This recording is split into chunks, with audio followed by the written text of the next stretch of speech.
आवाज आ रही है क्या अपनी? कैसे हो आप सभी? सब बढ़िया? ऑनलाइन में देखिए एक बार कंफर्म करना कि मैं आपको दिखाई दे पा रहा हूँ, आप मुझे सुन पा रहे हैं क्या? कमेंट सेक्शन में एक बार यस कर दो ताकि आज के इस सेशन को, आज के इस क्लास को कंटिन्यू कर सके। कल का रिवाइज करवा दूं क्या एक बार पूरा? कल का पल्सेज का बेसिक था, पूरा का पूरा रिवाइज करवा देते हैं, फिर उसके बाद सारी की सारी पल्सेज आज कंप्लीट कर देंगे।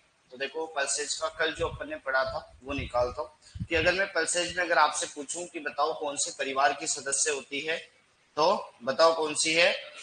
लेग्यूमिनेसी।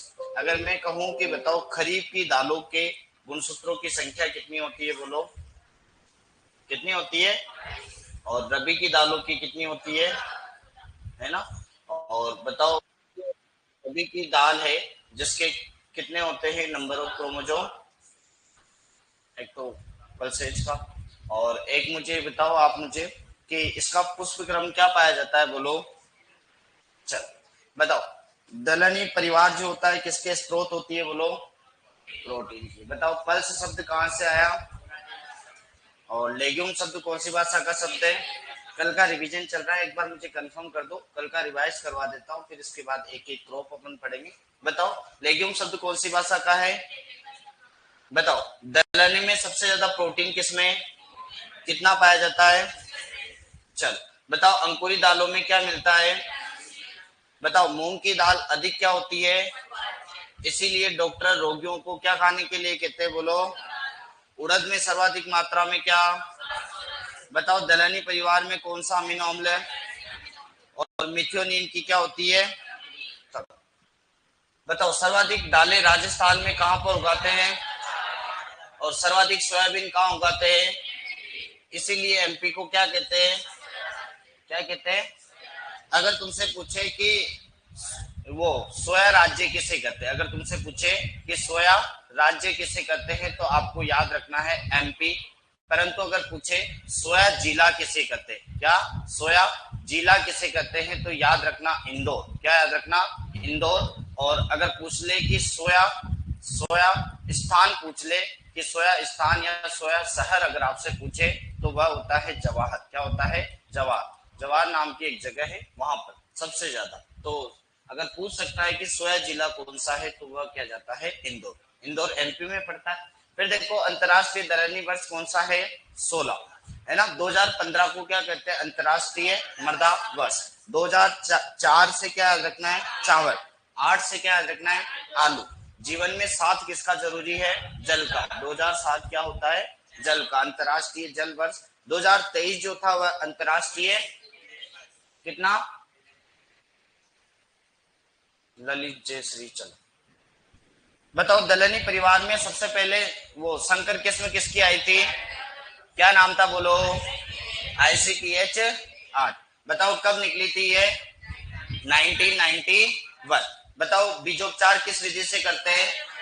बताओ कवकनाशी के रूप में क्या क्या काम में लेते हैं? थायरम और कैप्टान। कितनी मात्रा?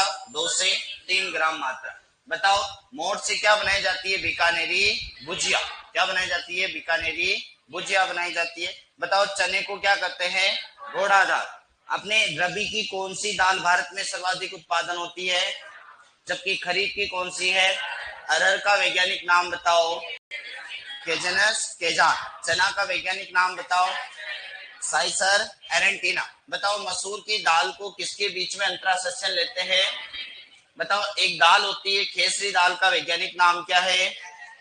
खेसरी दाल का वैज्ञानिक नाम क्या है? लेथाइरस सटाइवस। बताओ इसके अंदर क्या मिलता है, बोलो। ODAP। क्या मिलता है? ODAP। ODAP की मात्रा कितनी होनी चाहिए? 0.04। और एक और टॉक्सिक कंपाउंड है जिसका नाम क्या है? BOAA। BOAA कितने से कम मात्रा होनी चाहिए? 0.2% से कम। इसकी एक किस्म होती है जिसका नाम क्या है? बायो L212, जिसे क्या कहते हैं? रत्ना। रत्ना तो आम की भी किस्म है। ये क्या है? काम लेने के आती है, मतलब इसके अंदर जो ODAP है या फिर BOAA, इसके अंदर कितनी % की मात्रा कम पाई जाती है? तो लगभग 0.2 से कम मात्रा पाई जाती है। BOAA को कहते होंगे, देखो गूगल करता हूं मैं। बी को benzoic BOAA, BOAA, full boat आ गया, बोट, बोट आ गया, बोट।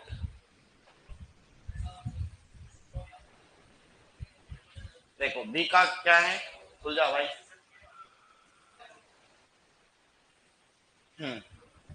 यही कहते हैं, लिख लेना एक बार के लिए। बी का मतलब बीटा, बी का मतलब क्या है, beta di, di amino, di amino, di amino. फिर है प्रोपीनियन, प्रोपीनिक, प्रोपीनिक एसिड, लिख लो ऐसा।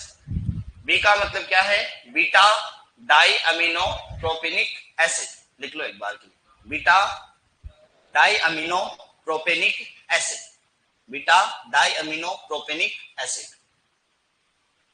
ये न्यूरोटॉक्सिन है, देखो इन्होंने और बता रखा है। न्यूरोटॉक्सिन का मतलब होता है कि तंत्रिका तंत्र को क्या करता है, ये प्रभावित, तंत्रिका तंत्र को प्रभावित करता है, प्रभावित करता है, करता है, करता है। मतलब इसीलिए इनकी मात्रा क्या होनी चाहिए, कम होनी चाहिए। लिख लिया, चलो चलो फिर देखो एक क्या है, ODAP की फुल फॉर्म तो यहाँ लिखी रखी है, ऑक्साइल डाई अमीनो प्रोपियोनिक अम्ल। चल सभी दलहनी परिवार कौन सी होती है, बोलो C3। क्या होती है, C3। दलहनी परिवार में क्या पाया जाता है, स्वपरागण। सिर्फ एक किसको छोड़कर, बोलो अरहर। अरहर में क्या मिलता है, बहुधा पर परागण। अगर बात करूं मैं आगे कि सभी खरीफ वाली दलहनी फसलों का उत्पत्ति स्थान क्या होता है, बोलो भारत। क्या होता है, भारत। चौला का क्या है, बोलो चौला का क्या है, अफ्रीका। याद रखना है। सभी लेग्यूमिनेसी परिवार नाइट्रोजन का क्या करती है, स्त्रीकरण। सिर्फ एक को छोड़कर, किसको, राजमा। राजमा की खेती के लिए कितना नाइट्रोजन, 120 किलोग्राम डालना पड़ता है। फिर सबसे अधिक नाइट्रोजन का स्त्रीकरण कौन करती है, रिचका, मेडिकागो सेटाइवा। रिचका का वैज्ञानिक नाम क्या होता है, मेडिकागो सेटाइवा। 194 किलोग्राम पर हेक्टेयर के हिसाब से क्या करती है, नाइट्रोजन का स्त्रीकरण। सभी दलहनी परिवार का कुल क्या होता है, सभी के अंदर स्वपरागण होता है, केवल एक को छोड़कर, उसका नाम क्या है, कौन सा परागण, बहुधा पर परागण। बताओ दलहनी परिवार का फल प्रकार क्या है, कोडी को क्या करते हैं, ये। हाँ ललित भाई, ये कल का रिवीजन करा रहा हूँ, 5 ही मिनट में समेट देंगे ना। चलो बताओ पुष्प क्रम क्या होता है, बोलो बेसिक। सभी के अंदर प्रोटीन की मात्रा 22 से 24%। चना के अंदर कितनी, 21। मूंग के अंदर कितनी। रोगियों को कौन सी दाल खानी चाहिए और डॉक्टर किसकी सलाह देते हैं, बताओ। दलहनी परिवार में कार्बोहाइड्रेट, जबकि ग्रेनी परिवार में कार्बोहाइड्रेट। चल बताओ ये खरीफ की दालें, खरीफ की दालों में कौन कौन आता है, एक तो मूंग, मोट, अरहर, चौला और उड़द, ये आती है। अब देखो इसका खरीफ की दालों का अंकुरण कौन सा, इपीजिया। रबी की दालों में हाइपोजिया। अपवाद स्वरूप अरहर में क्या मिलता है और राजमा में क्या मिलता है, खरीफ की दालों में गुणसूत्र, अपवाद के रूप में कुल्थी के अंदर गुणसूत्र। बताओ रबी की दालों में गुणसूत्र, अपवाद कौन है, गुणसूत्र की संख्या, उत्पत्ति स्थान अफगानिस्तान। क्या है, अफगानिस्तान। बताओ चना का वैज्ञानिक नाम क्या है, अरहर का वैज्ञानिक नाम, मूंग का, मोट का वैज्ञानिक नाम विग्ना एकोनिटिफोलिया। उड़द का वैज्ञानिक नाम विग्ना मूंगो। बताओ मूंगो आएगा तो मूंग है क्या, क्या है, उड़द है। बताओ उड़द का क्या होता है, विग्ना मूंगा, जबकि मूंग का क्या होता है, विग्ना रेडिएटा। ये इतना सा याद। बताओ चना की बीज दर कितनी, 60 से 80। अपनी अरहर की कितनी याद रखनी है, बोलो। बताओ मूंग की कितनी याद रखनी है, मोट की कितनी याद रखनी है और उड़द की कितनी याद रखनी है, बोलो। 15 से 20 किलोग्राम। चौला की कितनी होती है, राजमा की, मसूर की, मटर की। बताओ चौला का वैज्ञानिक नाम क्या है और राजमा का वैज्ञानिक नाम पेसियोलस वल्गेरिस। मसूर का क्या है और मटर का क्या है। चल बताओ दलहनी परिवार में जो सिंचाई करते हैं वह कब करते हैं, फूल बनते समय। अपवाद के रूप में कौन है? फूल बनते समय नहीं करनी चाहिए, उससे पहले कर देनी चाहिए, करोगे तो फूल झड़ जाएंगे। दूसरा क्या है? परिपक्वन या पोड या फिर फली बनते समय। बताओ पीपीआई के रूप में कौन सा खरपतवारनाशी काम में लेते हैं? फ्लूक्लोरेलिन और ट्राइक्लोरेलिन। पोस्ट इमरजेंसी के रूप में क्या लेते हैं?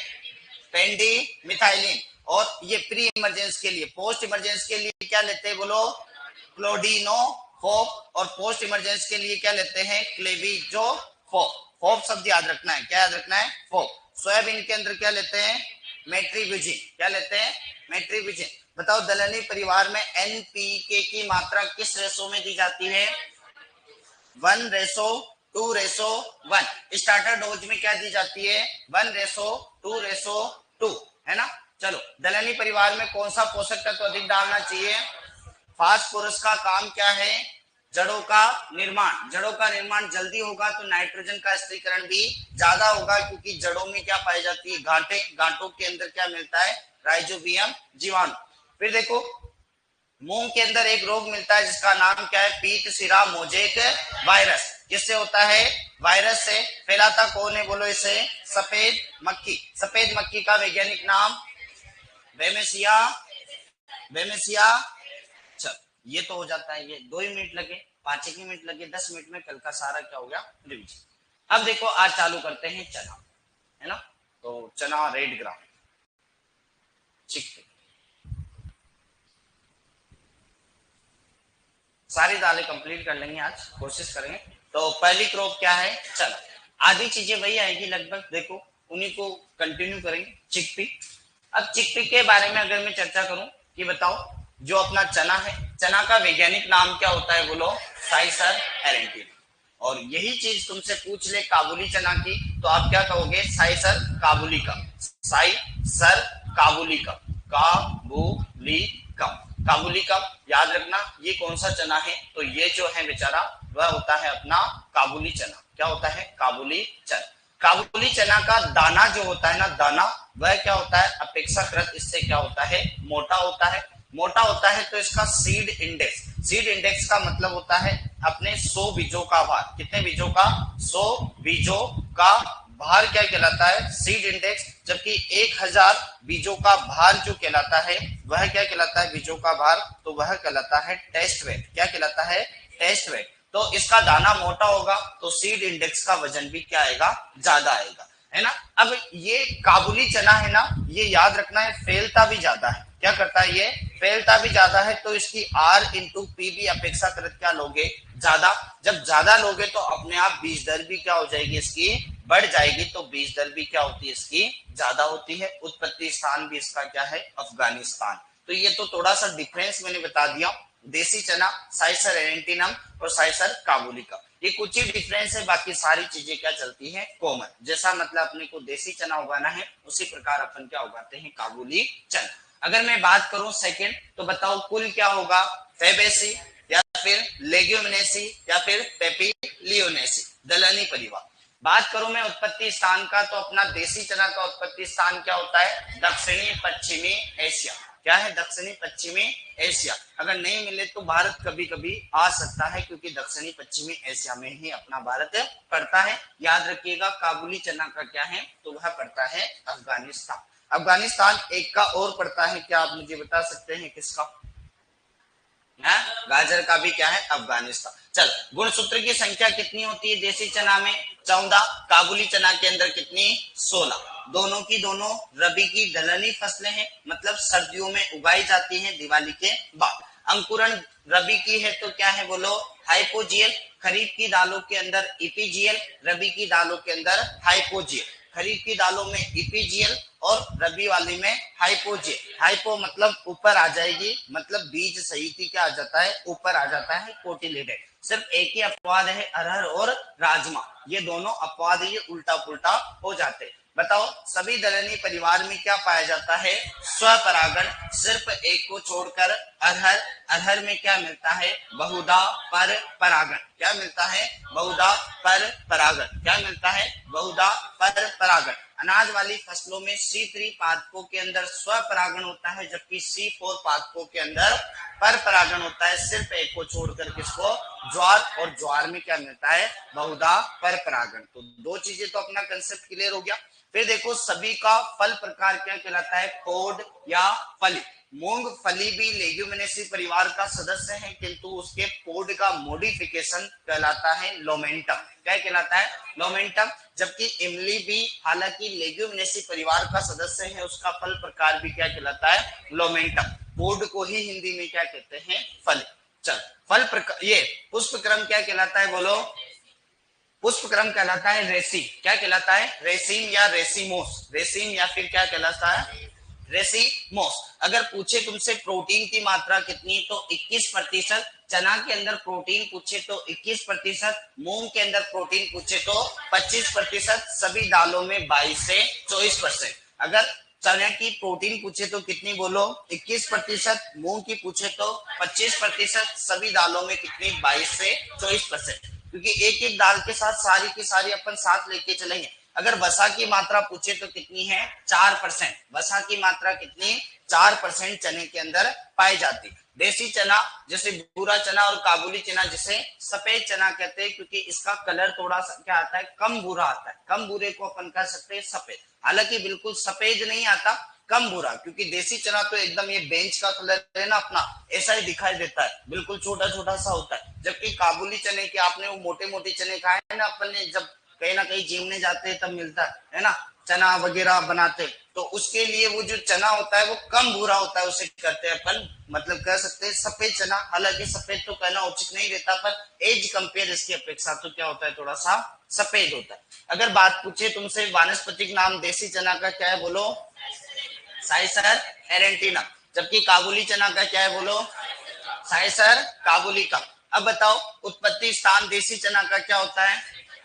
दक्षिणी पश्चिमी एशिया। जबकि काबुली चना का क्या है? अफगानिस्तान को काबुल क्षेत्र कहते हैं। बताओ अपना देसी चना के अंदर गुणसूत्र की संख्या, जबकि काबुली चना के अंदर SI का मतलब क्या होता है? Seed index. सीड इंडेक्स क्या होता है? SI का मतलब सीड इंडेक्स। सीड इंडेक्स समझ में नहीं आए तो लिख देना 100 दानों का वजन, 100 दानों का भार। 100 दानों का क्या होता है? भार। अब 100 दानों का भार इसका क्या होगा? कम, क्योंकि इसका आकार कैसा होता है? छोटा। क्या होता है? आकार छोटा। जबकि इसका क्या होगा? अधिक, क्योंकि इसके दाने क्या होते हैं? मोटे होते हैं। जब इसके दाने छोटे होते हैं तब इसका पौधा फैलता भी कम है। जब फैलेगा कम तो R इंटू पी। R का मतलब होता है रो टू रो डिस्टेंस और P का मतलब होता है प्लांट टू प्लांट डिस्टेंस।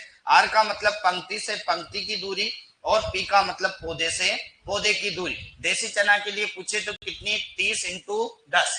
कितनी? 30 इंटू 10। कम फैलेगा, जबकि ये फैलेगा ज्यादा तो क्या है? इधर भी 45 इंटू 15। कितनी? बोलो। 45 इंटू 15 सेंटीमीटर। बीज दर अगर पूछे कि देसी चना की बीज दर कितनी, जब इसकी ये R इंटू पी कम रख रहे हैं तो बीज दर भी क्या हो जाएगी? कम। कितनी? बोलो। 60 से 80 किलोग्राम। सेम मटर की भी ये रखते हैं 60 से 80 किलोग्राम। कितनी रखते हैं? बोलो।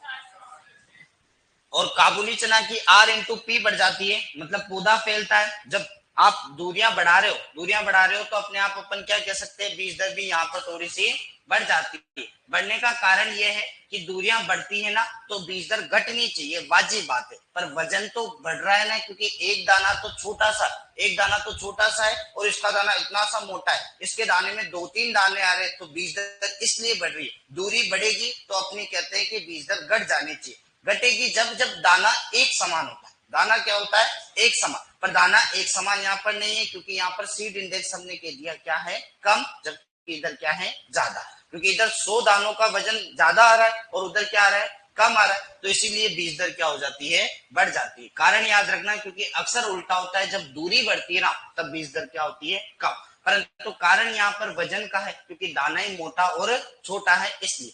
तो अब देखो उपज। उपज अपना देसी चना कितना देता है? लगभग कितना देता है? 25 से 30 क्या देता है? बोलो। किलोग्राम पर हेक्टेयर नहीं रहे। हाँ, वाइट कर देते हैं इसको। बताओ क्या आएगा यहाँ पे?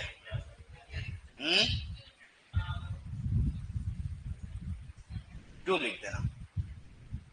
25 से 30 है क्विंटल। यहां पर भी क्या हो जाएगा,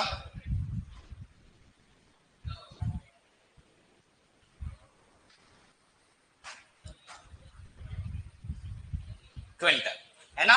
तो ये तो कितना 25 से 30 बोरी आएगा, उधर कितना आएगा बोलो 20 से 22 बोरी। बोरी का मतलब समझ गए, एक बोरी में कितने आते हैं बोलो 100 किलोग्राम। तो लगभग कितना इधर 25 से 30 और इधर क्या है लगभग 20 से 22, क्योंकि पौधा फैलता करता है तो हालांकि उपज तो कमी है इसी की। चल फिर देखो चने को कौन सी दाल कहा जाता है बोलो, घोड़ा दाल कहते हैं, क्योंकि चने खाते हैं तो अपन कहते हैं कि चने खाने वाले व्यक्ति घोड़े की तरह भागते हैं, इसलिए इसे क्या कहते हैं पहले के समय में घोड़ा दाल। पहले के टाइम बूढ़े लोग ऐसे कहते थे इसे घोड़ा दाल, कि चने खाओगे तो घोड़े बन जाओगे, मतलब दौड़ने वाले को क्या खाना चाहिए, चने खाना चाहिए।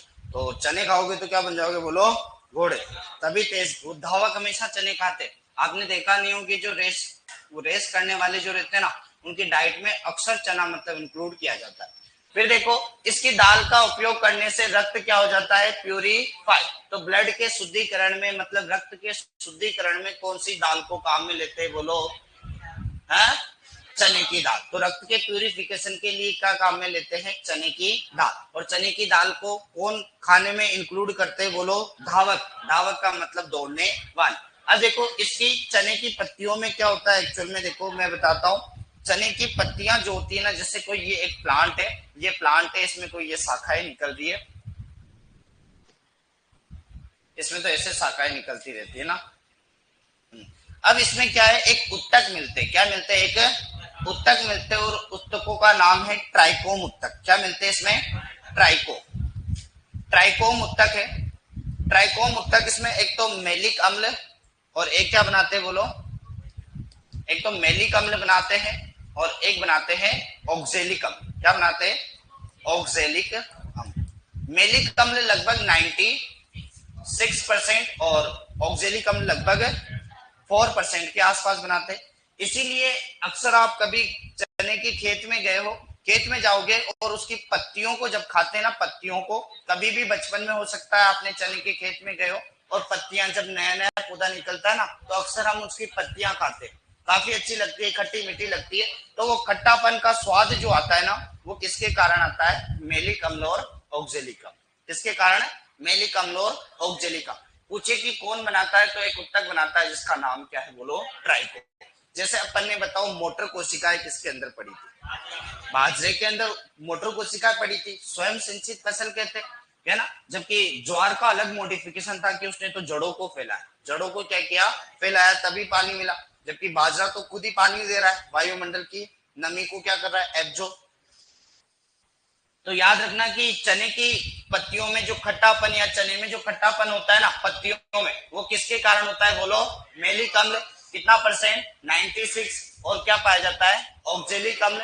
और बनाता कौन है, तो अपन कोष्टक में लिख सकते हैं यहाँ पर कौन से उत्तक है, ट्राइकोम उत्तक। कौन से है, ट्राइकोम, ट्राइकोम उत्तक द्वारा, ट्राइकोम उत्तक द्वारा। तो ये दोनों अम्ल जो बनते हैं वह कौन से उत्तक द्वारा बनते हैं, ट्राइकोम उत्तक द्वारा।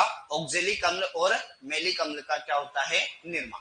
फिर देखो चने में कैल्शियम अच्छा होता है, फास्फोरस अच्छा होता है, और आयरन और विटामिन भी क्या होते हैं, प्रचुर मात्रा में। नॉर्मली याद रखते हैं ना, पर याद रखना उड़द के अंदर फास्फोरस की मात्रा क्या होती है, काफी अच्छी होती है। दालों में सर्वाधिक वो फास्फोरस किसमें मिलेगा बोलो, उड़द में। दालों में सर्वाधिक फास्फोरस किसमें मिलेगा, उड़द में। प्रोटीन की मात्रा किसमें मिलेगी, मूंग में।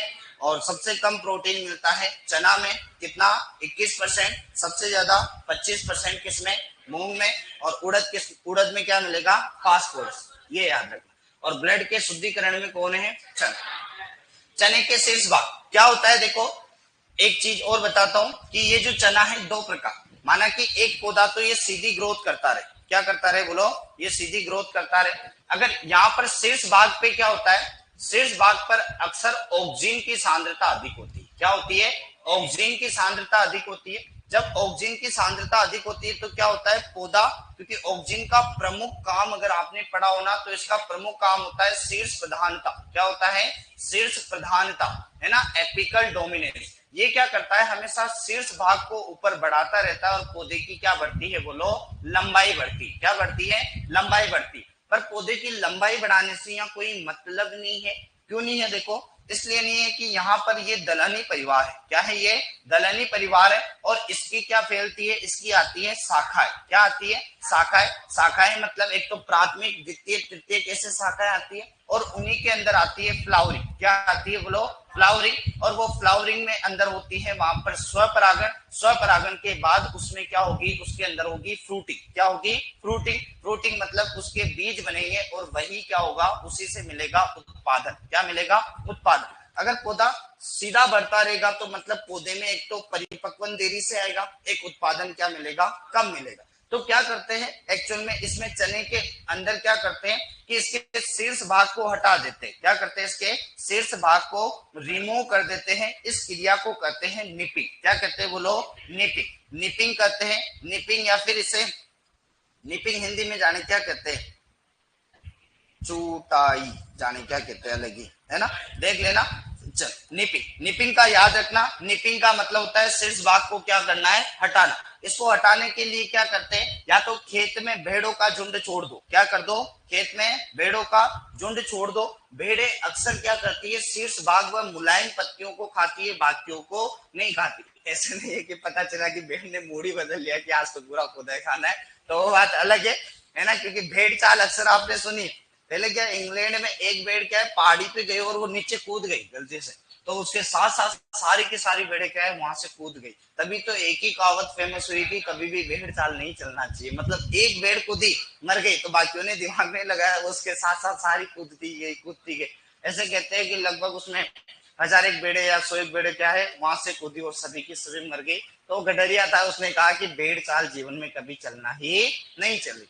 तो देखो, एक तो भेड़ों को छोड़ दो, वो केवल और केवल किसे खाती है? शीर्ष भाग को। एक हार्मोन आता है जिसका नाम है Tibba, try iodo benzoic acid. Try iodo benzoic acid लगभग 100 पीपीएम से कम, अप्रोक्स कहते हैं कि 75 पीपीएम के आसपास इसकी मात्रा डाल देनी चाहिए। ये क्या करता है? शीर्ष भाग को अवरुद्ध कर देता है, मतलब शीर्ष भाग की वृद्धि नहीं होगी, क्योंकि ये पादप, ये क्या होता है? पादप, पादप वृद्धि अवरोधक होता है। पादप वृद्धि क्या होता है? अवरोधक होता है। मतलब हाँ, प्लांट ग्रोथ इनहिबिटर्स होता है। तो प्लांट की ग्रोथ को क्या कर देता है? इनहिबिट कर देता है, रोक देता है। तब भी क्या हो रही है? इसकी सेकेंडरी ब्रांच।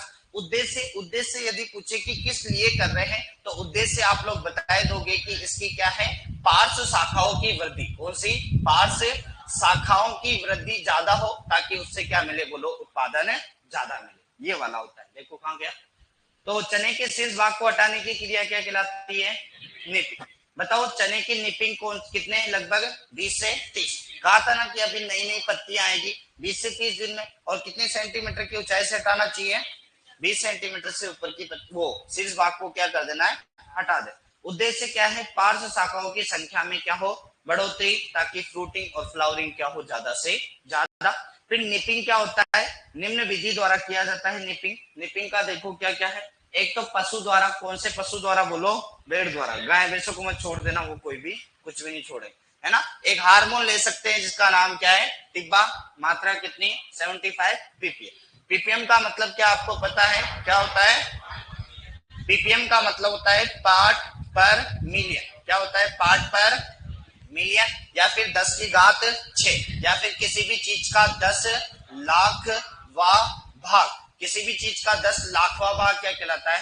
पीपीएम। याद रखना, किसी भी चीज का 10 लाखवा भाग क्या कहलाता है? पीपीएम। फिर देखो एक और है जिसे कहते हैं सीसीसी, साइकोसिल। क्या कहलाता है? साइकोसिल। साइकोसिल भी एक ग्रोथ रिटार्डेंट है, मतलब वृद्धि अवरोधक हार्मोन। वृद्धि अवरोधक हार्मोन। तो टिब्बा ले सकते हैं और क्या ले सकते हैं? ट्रिपल सी, सी, साइकोसिल।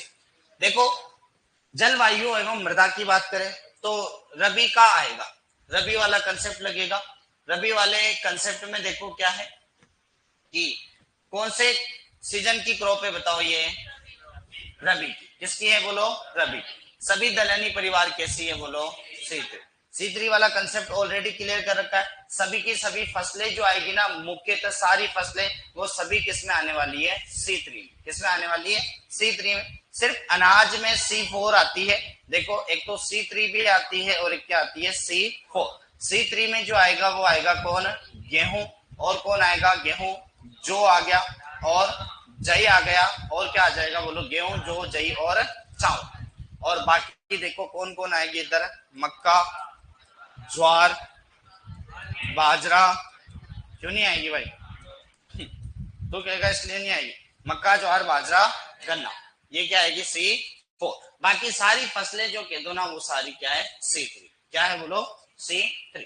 अब देखो एलडीपी, एलडीपी का मतलब अपने को पता है क्या होता है, लॉन्ग डे प्लांट। क्या होती है, long day plant. Long day plant जिनको प्रकाश क्या चाहिए होता है, ज्यादा चाहिए होता है, यूं कहते हैं कि 12-14 घंटे से ज्यादा प्रकाश चाहिए होता है, वो कहलाती है लॉन्ग डे प्लांट। याद रखना रबी की फसलें सारी की सारी क्या होती है, एलडीपी। क्या होती है, एलडीपी, है ना। और खरीफ की सारी फसलें क्या होती है, एसडीपी। क्या होती है, एसडीपी। और डीएनपी आपको बताए रखी। चने के लिए कल देखो मैंने बोला था कि चने की खेती अगर आपको करनी है तो उसके लिए कैसी मृदा चाहिए बोलो, ढेले। कैसी चाहिए, ढेले। चना का बीज मोटा होता है तो उसकी जमीन की गहराई भी ज्यादा होती है। लगभग अपन रख सकते हैं, यूं कहते हैं कि अगर उगता रोग नहीं लगाना, क्या नहीं लगाना, उगता रोग नहीं लगाना, तो उसके लिए आपको कितने मतलब लगानी है बोलो, तो गहरी बुआई करनी है 8 से लेकर 10 सेंटीमीटर। ये सर ये उगता रोग क्या होता है, उगता रोग एक कवक जनित रोग है। किसके द्वारा होता है बोलो, कवक जनित रोग है। और ये उगता खूब सारा आपने पढ़ा है, फ्यूजेरियम ऑक्सीस्पोरम। कौन सा है बोलो, फ्यूजेरियम ऑक्सीस्पोरम। फ्यूजेरियम ऑक्सीस्पोरम नामक क्या होता है, ये स्पोरम नामक कवक होता है। क्या होता है, कवक। ये कवक ध्यान रखना, ये कवक ऐसा कवक है जो वो मृदा में हमेशा रहता है। ये जमीन जनित है या फिर सोयल बोर्न डिजीज है, मृदा के अंदर हमेशा क्या रहता है, ये जीवित रहता है। या तो मृदा को उपचारित करना पड़ेगा आपको, किससे, तो आप कवकनाशी दवाइयों से कर दो। ट्राइकोडर्मा का नाम सुना है क्या, उससे काफी अच्छा कर सकते हैं। या फिर आप क्या करो, बीजों को भी उपचारित करो कवकनाशी दवाइयों से, है ना। तो ये होता है इससे बचाने के लिए। और ये याद रखना, ये प्रश्न ऑलरेडी आ चुका है कि उगता रोग के नियंत्रण के लिए अपने को बीज की गहराई कितनी लेनी है, तो बताओ कितनी, 8 से 10 सेंटीमीटर। तो बाकी चना को भी नॉर्मली 8 से 10 सेंटीमीटर में क्या करते हैं, बीज की बुआई करते हैं। तो चना के लिए भी अगर गहराई पूछे तो क्या बताओगे बोलो, 8 से लेकर 10 सेंटीमीटर। चल, किसमें अगर पूछे देखो, किसमें एक C235 शुष्क क्षेत्र के लिए है। हालांकि देखो आपको मैंने एक बता के आया हूं, C306 क्या है, C306 ये गेहूं की भी है हालांकि, और ये एक काबुली चना की भी मिलेगी। किसकी मिलेगी, काबुली चना। हालांकि काबुली चना की ये पूछते नहीं है, काबुली चना की पूछते नहीं। C306 गेहूं की मिलेगी और शुष्क क्षेत्रों में, शुष्क का मतलब है जहां पर पानी नहीं है, उन क्षेत्रों में, असिंचित क्षेत्रों में। जबकि यहां पर पूछे तो यहां पर क्या रखनी है, C235। क्या है बोलो, C235 शुष्क क्षेत्रों में चने की क्या है ये किस्म। 306 मुख्यतः तो गेहूं की याद रखोगे, हालांकि होने में तो किसकी भी होती है, काबुली चना की। चल फिर देखो, फिर नेक्स्ट चलते हैं। नेक्स्ट ये देखो 3-4 किस्में याद रख लेना, देखो मोटे मोटी बता देता हूं कि एक तो होती है राधे। क्या है बोलो, राधे। एक होती है अवरोधी, राधे, अवरोधी, सम्राट, सम्राट और वरदान। राधे, अवरोधी, सम्राट और वरदान, ये 3-4 किस्में सबसे ज्यादा याद रखना, क्योंकि यही एग्जाम के पॉइंट ऑफ व्यू से है। सबसे ज्यादा उगाने वाली जो होती है राधे होती है। अवरोधी, वरदान और सम्राट में उगता रोग नहीं लगता, ऐसे कहते हैं कि ये उगता रोग के प्रति क्या है, प्रतिरोधी होती है। सबसे ज्यादा जो काम आती है वो राधे है। प्रचलित कौन सी है, राधे। राधे, अवरोधी, सम्राट, वरदान। मेरे साथ बोलो क्या है, राधे, अवरोधी, सम्राट, वरदान। राधे, अवरोधी, सम्राट, वरदान। और एक C200, C कितना था वो, 235। और C306 किसकी है बोलो, गेहूं की। बस राधे, अवरोधी और सम्राट, वरदान। देखो राधे क्या होती है, सर्वाधिक क्या होती है, प्रचलित है। और सम्राट, वरदान, सम्राट, वरदान, अवरोधी, ये किसके लिए प्रतिरोधी बोलो, उगता रोग। यहीं से प्रश्न बनता है। फिर देखो रोग, उगता रोग है। उगता रोग के बारे में बताया कि किसके द्वारा होता है, कवक के द्वारा। और ये कहां पर रहता है इसका कवक जीवित बोलो, मृदा के अंदर। क्या होता है, मृदा के अंदर।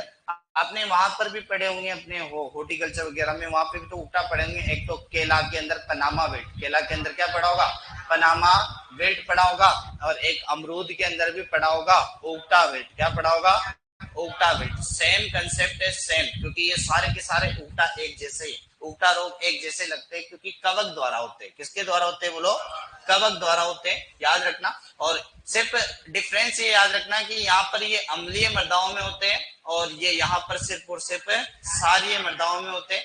ये थोड़ा सा डिफरेंट। अब बार बार कह रहे हैं मृदा से होते हैं, मृदा से होते हैं, मतलब हम कह सकते हैं कि इसका जो कवक होता है वो जीवित कहाँ रहता है, मृदा में। तो मृदा का उपचार करना चाहिए। देखो फ्यूजेरियम ऑक्सीस्पोरम, फ्यूजेरियम ऑक्सीस्पोरम, अब यहाँ पर भी देखो फ्यूजेरियम ऑक्सीस्पोरम ही आता है, यहाँ पर भी फ्यूजेरियम ऑक्सीस्पोरम। यहाँ पर इसकी जो फ्लोना स्पीशीज होती है वो होती है क्यूबेंस। क्या होती है, क्यूबेंस। और यहाँ पर होती है सीडी। क्या होती है, सीडी। और ये चना के लिए नॉर्मली याद रख लेना फ्यूजेरियम ऑक्सीस्पोरम। एक ही होता है मृदा के द्वारा। उगटा का मतलब होता है, उगटा को हम किन किन नामों से जानते हैं, तो याद रखना उगटा को म्लानी कहते हैं, म्लानी के साथ इसी को सूखा कहते हैं। उगटा कहते हैं मतलब पौधा बिल्कुल सूख जाएगा, मुरझा जाएगा, या फिर म्लानी का मतलब क्या होता है, मुरझाना। क्या होता है, मुरझाना। चने की फसल आपको मुरझाई हुई नजर आएगी तो वो कौन सा रोग है, उगटा रोग, फ्यूजेरियम ऑक्सीस्पोरम नामक कवक से। नियंत्रण क्या करोगे, तो ग्रीष्म काल के अंदर गहरी जुताई करनी चाहिए। इससे क्या होगा कि जमीन को उलट फेर कर दोगे तो नीचे की मृदा ऊपर आ जाएगी, ताकि सूर्य का प्रकाश, पूरी गर्मी में क्या पड़ता है, सूर्य का प्रकाश, और सूर्य के प्रकाश से क्या होगा, वो जो कवक है वो क्या हो जाएगी, नष्ट हो जाएगी। तो गर्मियों में गहरी जुताई करनी चाहिए ताकि उसकी कवक क्या हो सके, नष्ट हो सके तेज प्रकाश के कारण। दूसरा है प्रतिरोधी, किसमें अपन ने पढ़ाया था कि राधे तो सर्वाधिक प्रचलित है, अवरोधी, सम्राट, वरदान, ये अपन ने पढ़ी थी। ये सारी की सारी क्या है, इसके प्रति प्रतिरोधी।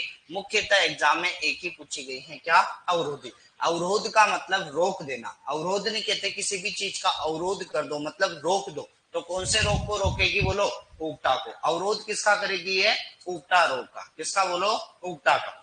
फिर देखो ट्राइकोडर्मा, दो शब्दावली आपने अक्सर पढ़ी होगी कि एक तो होती है ट्राइकोग्रामा। क्या होती है, ट्राइकोग्रामा, और एक होती है ट्राइकोडर्मा। क्या होती है, ट्राइकोडर्मा।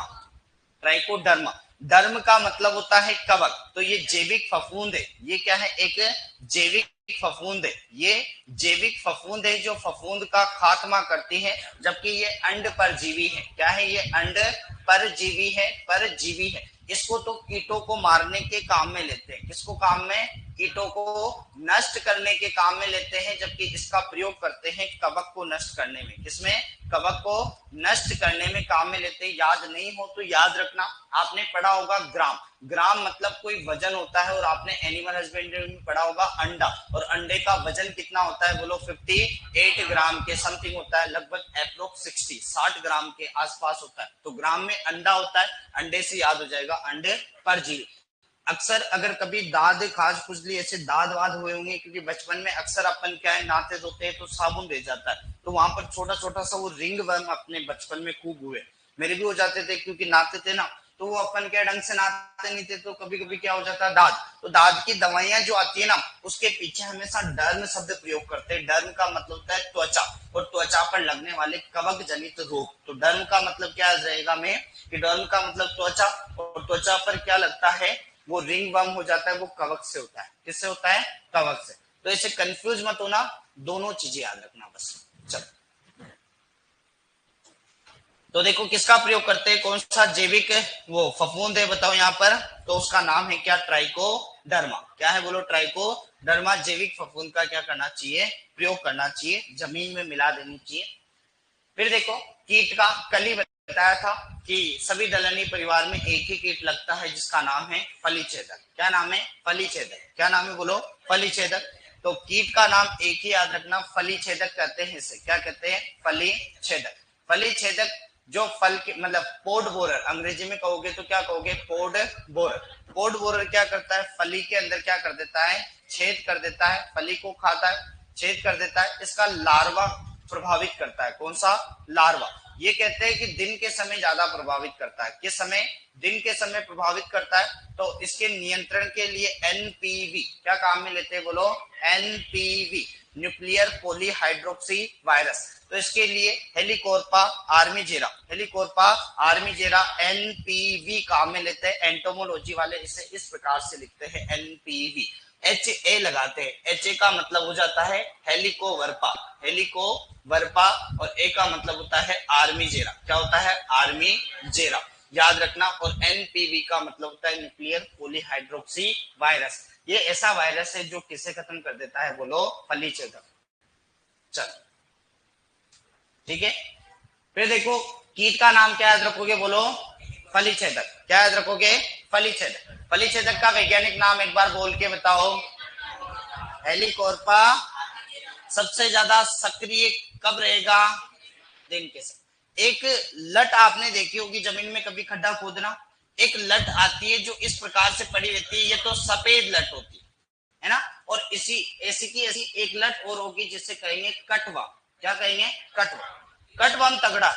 कटवम जमीन में रहता है। कहाँ रहता है? जमीन में। जमीन में रहेगा क्योंकि उसको प्रकाश से ज्यादा कोई खास काम नहीं। कटवम आएगा, जैसे पौधा है, पौधा की जड़ है, और जड़ के पास पूरी जड़ के सारे जो मुलायम उत्तक है ना, उन सभी को खा जाता है और आराम से जमीन में रहता है। कोई लोचा ही नहीं। सबसे ज्यादा रात में आक्रमण करेगा। बाहर भी आएगा तब भी कब आएगा? रात में आएगा, क्योंकि उसको दिन में पसंद नहीं है, ज्यादा रहता जमीन में। तो जमीन में जैसे खड्डा खोदोगे ना, तो एक ऐसे सी आकार की लट आपको मिलेगी। एग्रोटिक इप्सिलियन कहते हैं इसे। क्या कहते हैं? एग्रोटिक इप्सिलियन। अलग अलग नाम से जानते हैं, तो याद रखना एग्रोटिक इप्सिलियन। तो कटवम क्या करता है? कट कर देता है किसको? जड़ों को। निकलेगा कब? रात में। कब निकलता है? रात में। तो बताओ कटवम का वैज्ञानिक नाम क्या है? बोलो, एग्रोटिक इप्सिलियो। कटवम का वैज्ञानिक नाम क्या है? एग्रोटिक इप्सिलियो। नियंत्रण क्या करते हैं? एनपीवी। एन का मतलब होता है न्यूक्लियर, पी का मतलब पोली, और वी का पोली हाइड्रोक्सी, और वी का मतलब वायरस। ये क्या है एक्चुअल में? इसको जब भी डालते हैं तो ये क्या है? कीट के शरीर में जाता है और बीमारी पैदा करता है, और कीट का क्या कर देता है? खात्मा। इस प्रकार काम आता है एनपीवी। जैसे कोरोना वायरस लोगों को खत्म कर देता है, तो ये कैसे खत्म करता है? बोलो, कीटों को। एनपीवी न्यूक्लियर पॉलीहाइड्रोक्सी वायरस कीटों के शरीर में जाएगा, रोग पैदा करेगा, और कीट की संख्या क्या कर देगा? कम। फिर देखो देसी चने की किस्में, देखो ये तो ज्यादा काम की है नहीं। एक होती है क्या? गौरव। एक होती है विश्वास। एक है गिरनार, राधे। ग्वालियर की 2 और 3 है।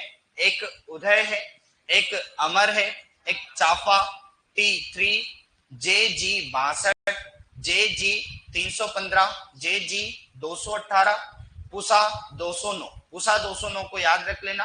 फिर पूसा 212, पूसा 417, पूसा 482 के 850। हालांकि देखो राधे, अवरोधी, सम्राट, वरदान और C 235 ये याद रखनी है सबसे ज्यादा, क्योंकि यही इंपोर्टेंट है। बाकी तो नॉर्मली याद रखो, तो पूसा 209 को याद रख लेना, ये भी नहीं आती। हालांकि राधे, अवरोधी, सम्राट, वरदान ये आपको अवश्य याद होनी चाहिए, क्योंकि सबसे ज्यादा इंपोर्टेंट किसमें? यही है।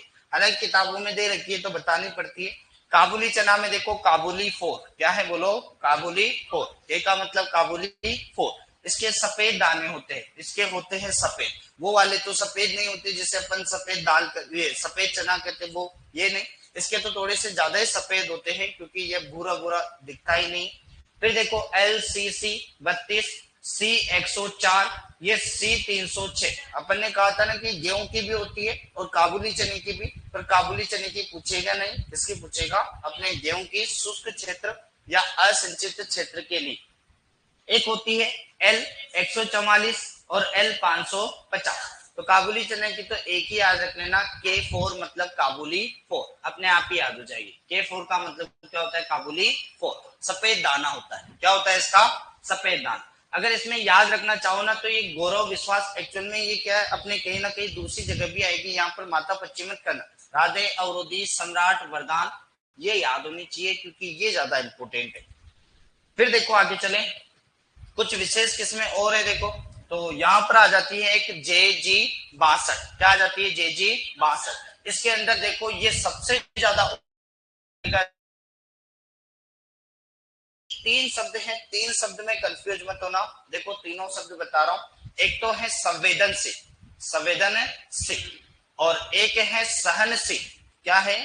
सहनशील। और एक है प्रतिरोधी। क्या है? प्रतिरोधी। प्रतिरोधी। इसे कहते हैं ससेप्टिबल, इसे कहते हैं टॉलरेंस, टॉलरेंस, और इसे कहते हैं रेजिस्टेंस, रेजिस्टेंस। देखो तीनों का मतलब क्या है?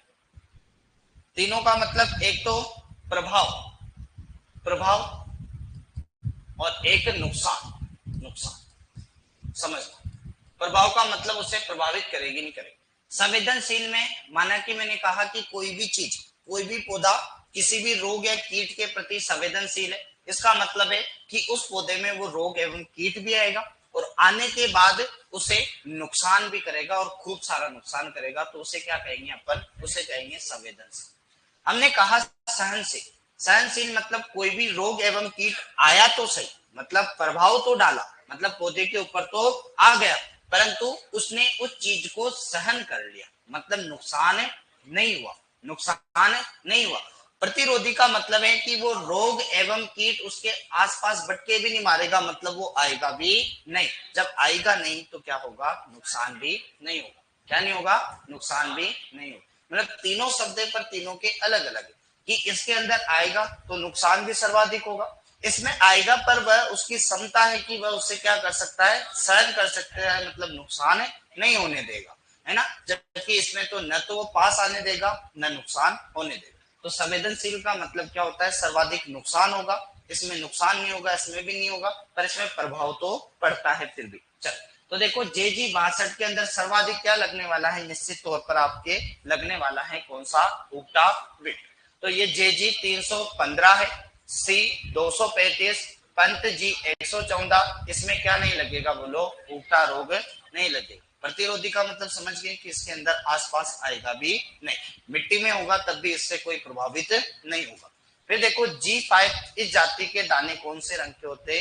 गुलाबी। जी का मतलब गुलाबी, याद रख लेना, गुलाबी 5, हालांकि गुलाबी 5 होता नहीं है, G5। चल और फिर इसके बाद क्या बचा? फिर देखो चने का फसल तथा रोग, चने का उगता रोग, रोग रोधी किसमें? देखो G5 गुलाबी रंग की, G24 JG315 गौरव अवरोधी। मुख्यतः याद क्या रखोगे? अवरोधी उदय का उपयोग किया जाता है, नॉर्मली याद रखना, पर एक ही स्टार मार्क रही है, कौन सी? अवरोधी। अवरोध करती है किसके प्रति? उगता रोग के प्रति। उगता रोग के प्रति क्या करती है? अवरोध करती है। फिर देखो मूंग है, अब तो कुछ एक एक दो दो मतलब लाइन, मतलब अपन कह सकते हैं कि ज्यादातर कोई आएगा नहीं, क्योंकि एक एक पेज में दालें खत्म हो जाएगी, एक एक पेज में सारे के सारे दालें, आधी चीजें वही आएगी, प्रोटीन की मात्रा। देखो बताओ मूंग का वानस्पतिक नाम क्या है? विग्ना।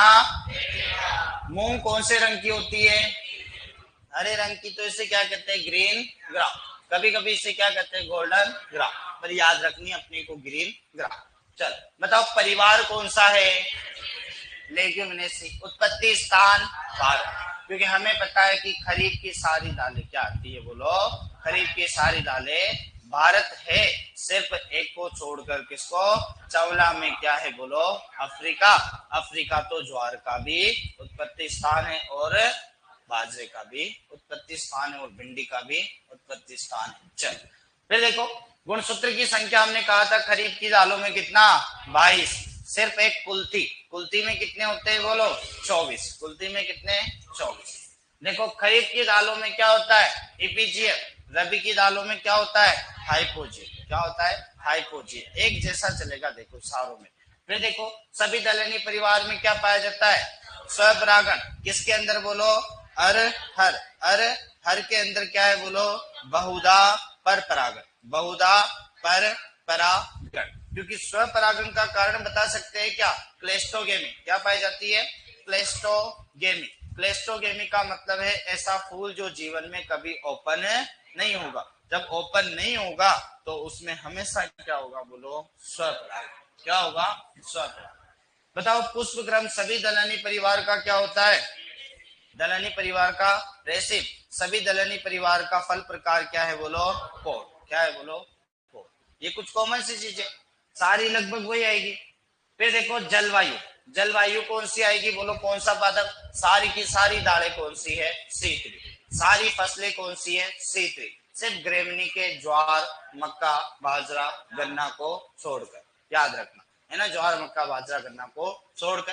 काहे की है, बोलो सीजन कौन सा, खरीफ, खरीफ की जो भी आती है वह सारी की सारी कैसे होती है, शॉर्ट डे, कैसी है, शॉर्ट डे प्लांट होती है, याद रखना। फिर देखो बीज दर, बीज दर अपने को जेट, जेट का मतलब ये हमारा क्या है, एग्रीकल्चर, हमेशा अपने तो ज्यादा रखते हैं, कितने, 15 से 20, क्या रखते हैं, 15 से 20। देखो सबसे कम दालों में मोट का रखते हैं, मोट का रखते हैं कितना, 10 किलोग्राम, कितना रखते हैं, मोट का रखते हैं 10 ग्राम, याद रखना। फिर उसके बाद अपने अरहर की भी कितनी रखते हैं, अरहर, अरहर की भी कितनी रखते हैं, लगभग यही 15 से 20 किलोग्राम। मूंग की कितनी रखते हैं, मूंग की भी रखते हैं कितनी, बोलो 15 से 20 किलोग्राम, इसकी भी क्या रखते हैं, अपने मोट की कम रखते हैं। मटर और चना की एक जैसी रखते हैं, क्या रखते हैं, बोलो मटर की, मटर की भी 60 से 80 किलोग्राम, और चना की भी क्या होती है, बोलो 60 से 80 किलोग्राम। राजमा की सबसे ज्यादा है, कितनी है, बोलो 100 किलोग्राम, कितनी है, बोलो 100 किलोग्राम। तो मोटी मोटी कम, तीनों एक जैसी और सबसे ज्यादा, ऐसे याद रखोगे जिसमें आपको क्या हो जाएगा, समझ में आ जाएगा। हाँ गुरु, 5 मिनट बात कर देंगे, डन डन। देखो खरपतवार प्रबंधन के रूप में आपको बताया, प्री प्लांट इनकॉर्पोरेशन में पीछे क्या जुड़ना चाहिए, रेलिन शब्द, क्या जुड़ना चाहिए, रेल, फ्लूक्रेलिन, वो फ्लू क्लोरेलिन और ट्राई फ्लूरेलिन, ये रेलिन शब्द जुड़ेगा तो याद हो जाएगा। प्री इमरजेंसी में क्या लेते हैं, पेंडिमिथाइलिन, और पोस्ट इमरजेंसी में क्या लेते हैं, इमिजाफिन, याद है, मतलब बीज की बुआई से पहले, बीज की बुआई कर दी परंतु अंकुरण से पहले, और ये खड़ी फसल के अंदर। चलो फिर देखो नेक्स्ट, नेक्स्ट जो आ जाती है, कहां गया,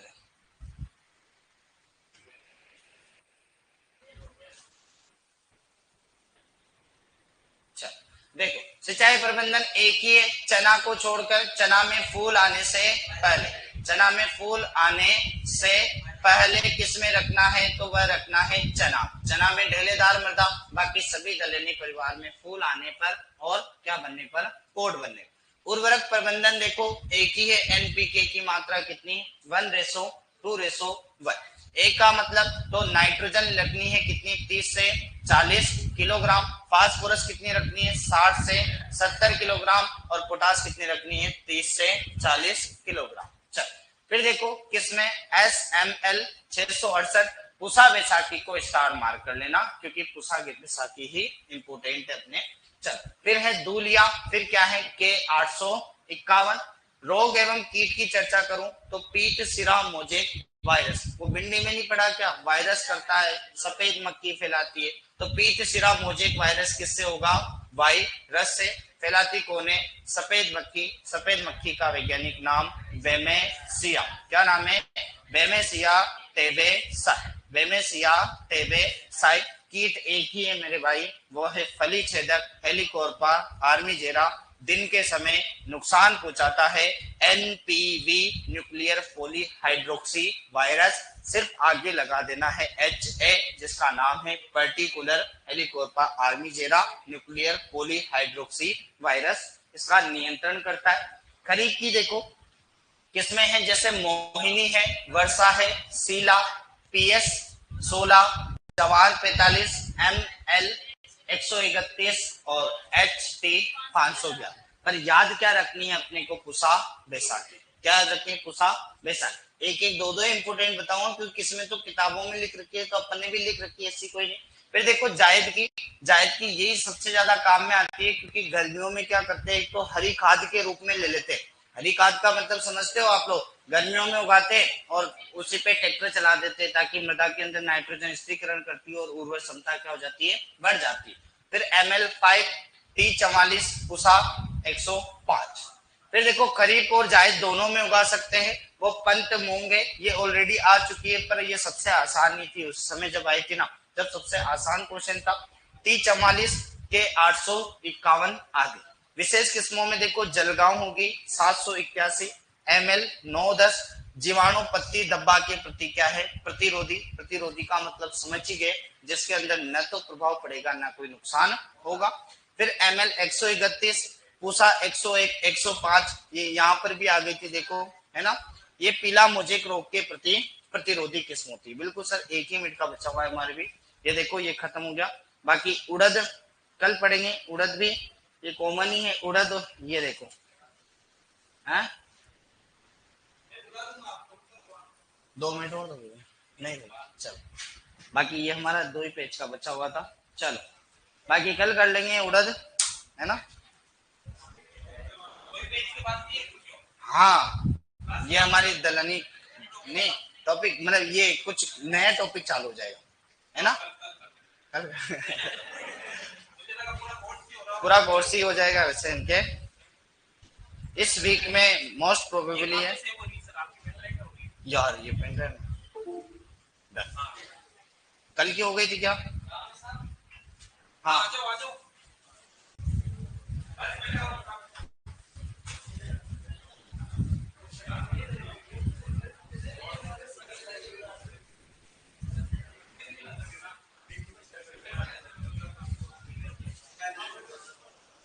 चलो, सभी को टाटा बाय बाय। क्या चलो खरपतवार उसमें दिक्कत है क्या, आपने बताओ मुझे। रेलिन शब्द लगता है ना, तो प्री प्लांट इनकॉर्पोरेशन मतलब फसल में बीज की बुआई नहीं करी ना, उससे पहले डाल, उससे रेलिन शब्द पीछे शब्दों को समझना। हाँ ऐसे होगा।